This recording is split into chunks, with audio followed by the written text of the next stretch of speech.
Ok, gracias. Con gusto. Entonces, chicos, vea que es pura simbología esto al principio. Claramente le vamos a ir metiendo cada vez un poquito más de cositas y obviamente dificultad. Por ejemplo, veamos este de acá.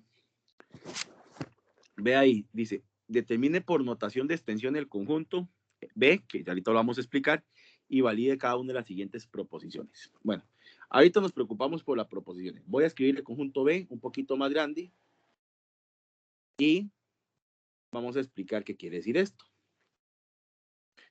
Esa Z significa números enteros. Profe, ¿qué son los enteros? Bueno, me voy a permitir avanzar un poquito en el tiempo y voy a explicarle una de los conjuntos. Cuando usted terminó su último año de colegio, ya usted le habían dicho que ustedes trabajaban en números reales. Y usted dice, yo sé que son números reales, pero ¿qué son el resto? Vamos a ver. Chicos, el primer conjunto que uno ve en su vida fue cuando usted era un niño de escuela, en primero, en segundo grado, en tercero, cuarto y quinto y sexto. Durante los 6 años de escuela, usted ve un solo tipo de conjuntos. Esos son los números naturales, que son los números con los que usted y yo aprendimos a contar. 0, 1, 2, 3, 4, 5, 6 y hasta donde usted quiera, porque usted sabe que esos conjuntos son infinitos. Cuando usted llegó al colegio, su profesor de séptimo le causó el primer circuitero en su cabeza, hablando de matemáticas, porque le dijo que existían los números negativos. Y usted hasta que fijo hizo los ojos cuadrados con como que un número negativo. Y le dijo que el cero no tiene signo. No podemos hablar de que cero es negativo ni positivo. Al cero lo llamábamos neutro. Entonces teníamos enteros positivos, enteros negativos y enteros positivos. Y el neutro. Todos juntos forman el segundo conjunto que usted ve en la escritura que se llama números enteros. Números enteros. Y ahora, hasta el momento usted todavía entendía la idea porque los números enteros representan, como lo dice su nombre, situaciones enteras. Nada más que para ponerlo en contexto, los positivos significan, así, un ejemplo muy sencillo. Los positivos simbolizan ganancias. Los negativos significan pérdidas o deudas.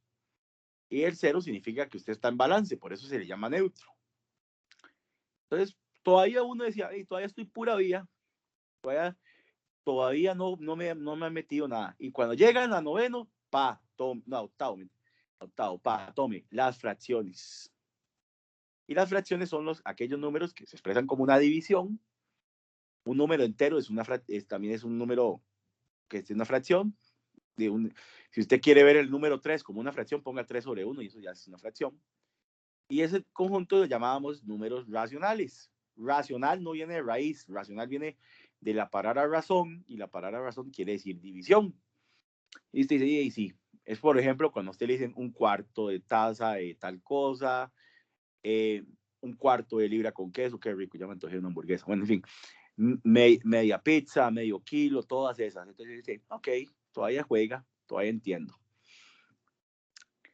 El último conjunto que a usted le dijeron, cuando ya llegó a noveno, ahora sí, noveno, usted llega y le dicen, bueno, calcule, ya usted se supone que usted sabía calcular raíz cuadrada de 4, raíz cúbica de 27, todas esas cosas. Y llega y le presentan raíz cúbica, una más sencilla, raíz cuadrada de 2, y le dicen, no, ese número no se puede calcular de manera exacta. ¿Cómo que no se puede calcular de manera exacta? Y le hablan un montón de que expansión decimal aperiódica y todo ese término que se... Profe, me acaba de inventar la madre y yo no me di cuenta. Le hablan de pi, que aquí el que diga que pi vale 3,14 lo excomulgo, lo mando al infierno geométrico para que caiga encima de un triángulo. Pi no vale 3,14, vale aproximadamente 3,14. Ojo la frase que use, aproximadamente. Y después le hablan del número E, el número de Euler, que es una E, dale 2,71. Y dependiendo qué tan bueno fue su profesor, le pudieron hablar de la proporción áurea, el número de la proporción áurea, que ahorita no me acuerdo el nombre en latín. Entonces, y a usted le dijeron, son todos esos números que usted no los puede ni ver como enteros, ni naturales, ni como racionales, porque son números que tienen un montón de decimales, para no usar la palabrota, y pero no se pueden pasar no tienen una parte decimal que usted diga, se repite esto y todo eso. Ese conjunto le llamaban los números irracionales. Raíces no exactas, números como pi, como el e. Yo sé que el número e, fijo, le dicen Euler, pero la pronunciación correcta es Euler, porque es alemán, pero bueno, en fin, eso es lo de menos. Entonces, ahí estaban esos conjuntos. Esos conjuntos, nosotros todo lo que es teoría de conjunto podemos trabajarlo ahí. Para efectos de lo que yo voy a hacer en el curso, no porque esté malo, sino por los demás, sino por... bueno, ese último se llama irracional. No existe nada en matemática que se llame número irreal. No quiero escuchar a nadie diciendo número irreal porque eso no existe. Entonces, nosotros en la parte de teoría de conjuntos vamos a usar más que todo los números naturales y los números enteros. No es que los otros estén prohibidos, pero son menos usuales de usar en teoría de conjuntos. Entonces, para que sepan. Ya eso es por una cuestión de comodidad y de trabajo. Y todos estos mezclados es lo que usted conoce como números reales. Bueno, en fin, vámonos ahora sí al ejemplo. ¿Qué quiere decir esto? Este conjunto que lo voy a terminar de copiar es un conjunto por comprensión. Profe, ¿cómo yo sé que es por comprensión? Mientras usted no vea cuáles son los elementos y a usted lo que le dan es una característica de los elementos de este conjunto, esto de aquí es un conjunto por comprensión. Porque yo estoy caracterizando de alguna manera los elementos de ese conjunto. ¿Qué característica que quiero que cumplan? Quiero que cumplan que sean enteros positivos. ¿Qué son enteros positivos? El 1, el 2, con los que usted y yo contamos, pero sin contar el 0. 0 no es positivo ni negativo. Y quiero que cumplan esto. ¿Y qué es esta característica? Quiero que si yo elevo el número al cuadrado, sea elevado al cuadrado, no multiplicado por 2, elevado al cuadrado, me dé menor que 12. O sea, que usted cambie esa X por un número y que me quede menor que 12. Vayan analizando cuáles son los números, porque ahora hay que decir cuáles son los elementos de ese conjunto B que cumplen eso, pero diciendo ya propiamente los elementos. Vayan pensando cómo se puede hacer para verificar eso y ya vengo a preguntarles porque necesito ir un momentito al baño. Entonces, vayan preguntando cuáles son los elementos que harían que ese conjunto, esa característica sea verdadera. Ya regreso. Vayan pensando cuáles son los elementos.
Ok, chicos, ahí el que guste puede abrir el micrófono, decirme si ya tienes claro cuáles son los elementos, decime los elementos, o si tiene claro cómo poder sacarlos, una idea para poder sacarlos, que lo discuta. El que quiera está libre de participar.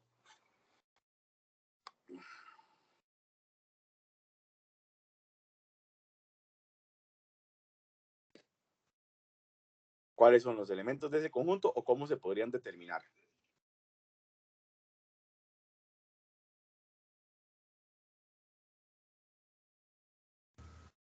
Profe. 1, 2 y 3. Muy bien. 1, 2 y 3. Si a alguien no le queda claro por qué son esos, ponga atención de lo que voy a hacer. Podríamos ver esto de acá, es una característica que quiero que se cumpla. Eso es un predicado. Recuerde que yo le digo una característica, fórmula, como quiere llamarle, eso es un predicado. Si X es igual a 1, vamos a ver qué pasa con P de 1. P de 1 sería todo esto. Bueno, realmente todo esto. Entonces, o P de X, mejor dicho. P de 1 sería cambiar todas las X por el 1. 1 al cual, ya sabemos que 1 es entero positivo. 1 al cuadrado menor que 12. 1 es menor que 12. Y esto es verdadero. Entonces, pura vía. Si lo hacemos con el 2, también va a dar verdadero. También, si lo hacemos con el 3, también es verdadero. Pero, por ejemplo, ¿qué pasa con el 4? Porque uno dice, profe, ¿y el 4 por qué no entra aquí a jugar? Porque si hacemos P de 4, Se pasa. sería exactamente, correcto. 4 a la 2 no es 8, que ahí es un primer error. Que a veces ponen 4 por 2. No, 4 a la 2 es 4 por 4, que eso es 16. Y 16 no es menor que 12. Esto es falso. Esto es falso. Profe, ¿por qué no pienso en el 0? Porque 0 no es un entero positivo. 0 es un número, en el caso de este conjunto que estamos hablando, 0 es neutro. 0 no es ni positivo ni negativo. 0 se le llama neutro. 0 sí es entero, pero cuando yo digo entero abarca a todo mundo. Pero si usted quiere clasificarlo, no es ni entero positivo ni entero negativo. Es un número neutro. Entonces, 1, 2 y 3 son los únicos elementos que cumplen que al yo elevarlo al cuadrado, me sigue dando menor que 12. O que sea menor que 12. ¿Vamos bien por acá? Profe, entonces digamos, si en el ejemplo que está ahí dijera Z, pero sin el más, ¿se contaría el 0? Y incluiríamos los negativos también. Ok, sí. Si lo ponemos como usted lo está diciendo, exactamente, se incluiría el 0 e incluiríamos los negativos. En el momento que yo use entero positivo, entero negativo, solo entra lo que sea entero y que con el signo que esté representado. Esto, cuando ya tengo la capacidad de decir cuáles son los elementos de un conjunto, eso es lo que pide la instrucción ahí. Eso se llama un conjunto por extensión. Comprensión, la característica o características. Que la característica no solamente es esto, también saber de dónde los voy a tomar, porque si yo solamente le digo esto, queda demasiado amplio. Tengo que decirle de dónde quiero que los tome. Y cuando digo por extensión, es la capacidad de decir, ok, estos son los elementos para ese conjunto. Ahora, esas 4 proposiciones, vamos a determinar su valor de verdad. Valor de verdad de esta oración. Se la voy a leer por si no la saben leer. 0 no pertenece a B. Valor de verdad. ¿Falso o verdadero?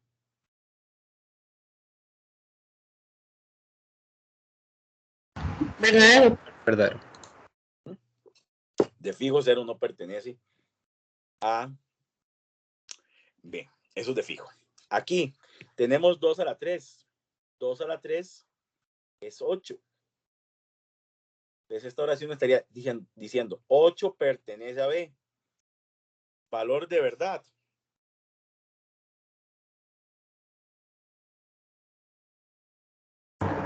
Falso, profe. Falso. Correcto, porque si usted agarra el 8, lo eleva al cuadrado, eso le da 64 y 64 eso se pasa de la raya respecto a 12. Entonces esto es falso. 2 pertenece a B. Valor de verdad. Verdadero. Verdadero. Correcto. Y 4 pertenece a los números a B, pero Falso. falso. Vea que aunque ya no estamos en lógica, estamos usando, aparte, obviamente, el conjunto y todo eso, seguimos usando expresiones como lo del valor de verdad, toda esa cuestión, y lo de los predicados. ¿Preguntas hasta aquí? No, profe. No, profe. No, profe. Okay. Vamos con otro, no igual, pero que aquí que nos permita ejemplificar un poquito más. Dice ahí que tengo el conjunto C, vamos a escribirlo aquí más grandote, no porque ahí esté malo, sino para que tengamos un poquito más de apertura, que son los elementos de los enteros positivos que tienen que cumplir con esto. Que sea un número, que 4 sea menor o igual que ese número, y ese número menor o igual a 10. Y que X sea impar. Como están unidos esas dos características por una I, tienen que ser números que cumplan con esas dos condiciones al mismo tiempo.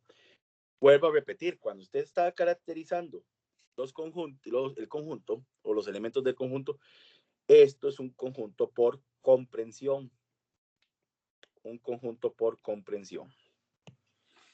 Ahora,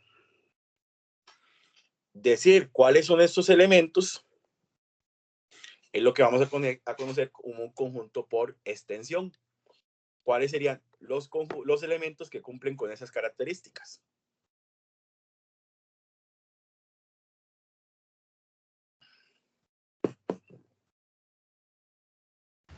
El 5, el 7 y el 9.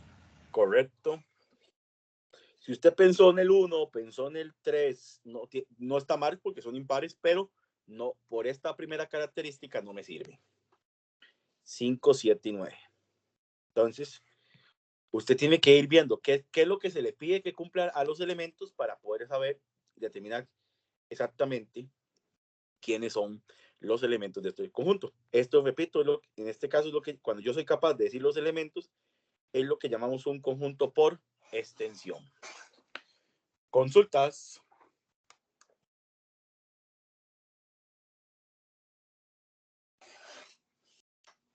No, profe. No, profe. Ok.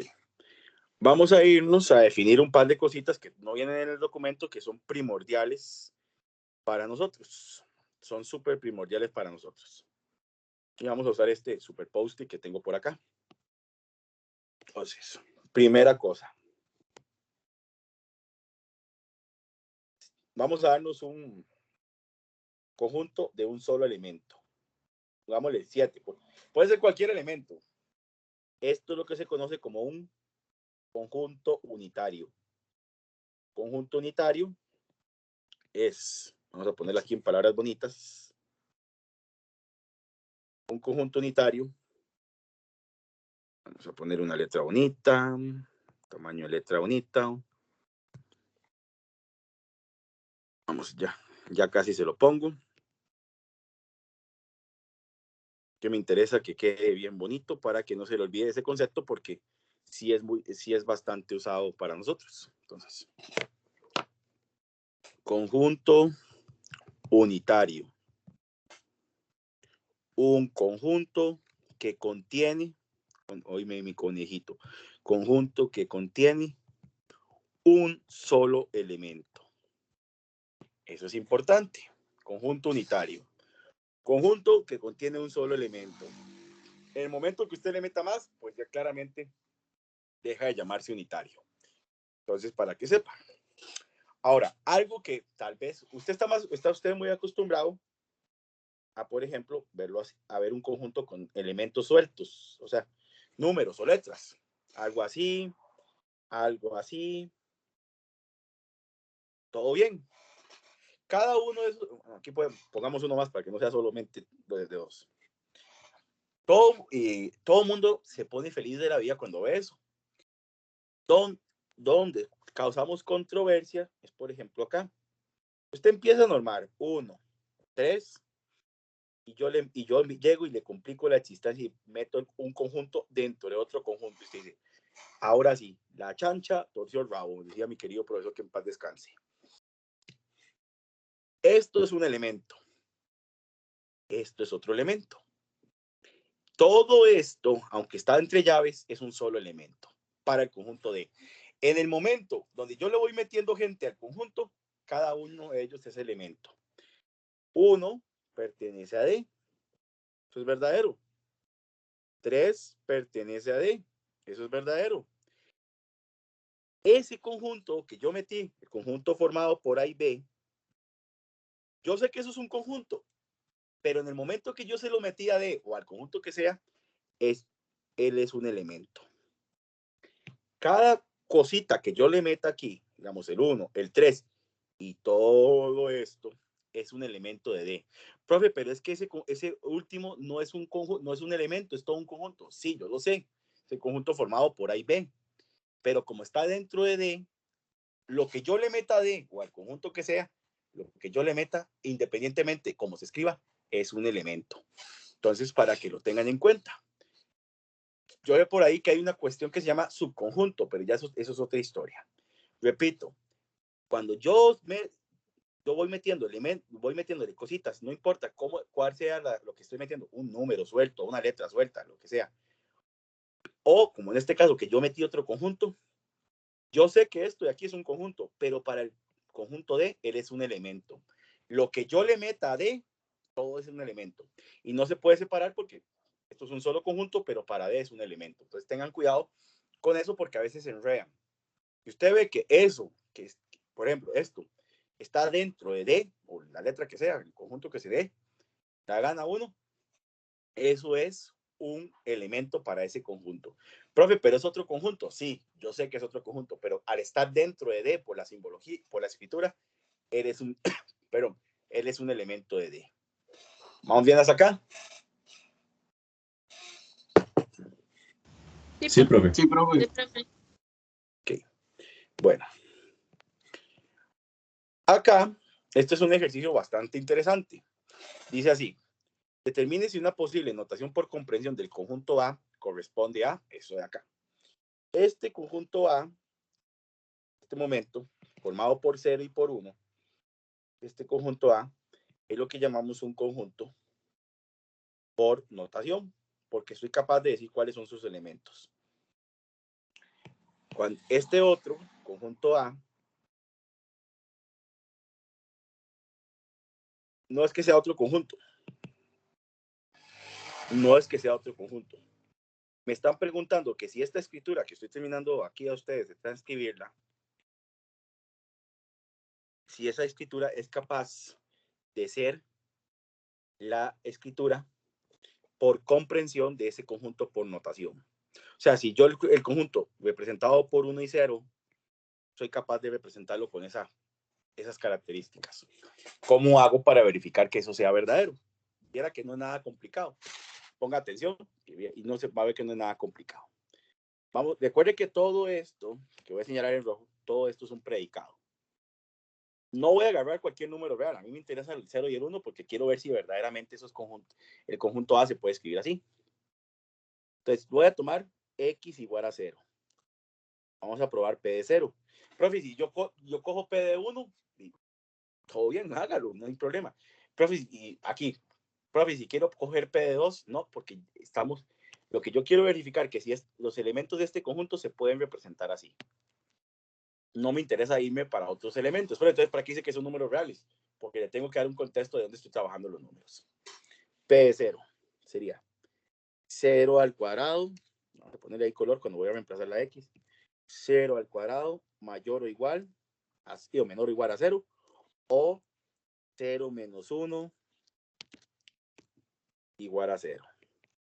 0 al cuadrado es 0. 0 menor o igual que 0. 0 menos 1 igual a 0. Vamos a usar la participación de ustedes. Este pedacito pequeño, su valor de verdad equivalente a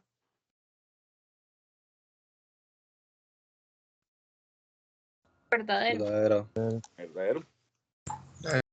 Y este otro pedacito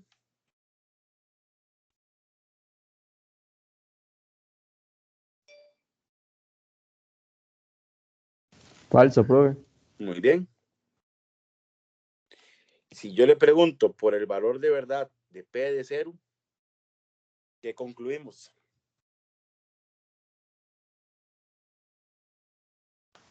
Verdadero. Como es una O, como ya hay una verdadera, no importa el resto, todo sigue siendo verdadero. Y pura vida, ya sabemos que con X igual a 0 va verdadero. Pero para que esto tenga sentido, también debería pasarme lo mismo con X igual a 1. Vamos a ver qué sucede. 1 al cuadrado menor o igual a 0. O 1 menos 1 igual a 0.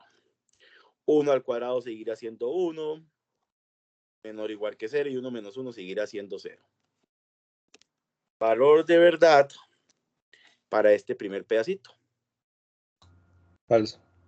Muy bien. Valor de verdad para este otro pedacito. Verdadero y verdadero. Ahora P de 1, como acaban de decir por aquí, verdadero. Entonces, estoy logrando demostrar que esos elementos sí cumplen con las características que están descritas ahí. Entonces, sí, A, sí se puede, el conjunto A está formado por 0 y 1, sí se puede expresar por extensión, por comprensión, perdón, por comprensión, como toda esta parte de acá, que me da mucha pereza volverlo a transcribir, entonces vamos aquí a copiarlo. Entonces, tengo la capacidad de decir que ese conjunto A formado por 0 y 1 se puede expresar como eso que está por ahí. Listo, no es nada del otro mundo. Vea que usamos operaciones básicas y también usamos un poquito de la parte de lógica. No es, ¿qué pasa si alguno hubiera dado falso? Pues obviamente no sirve para expresar que el conjunto formado por 0 y 1, expresarlo como ese otro. Tiene que ser ambas verdaderas. ¿Preguntas?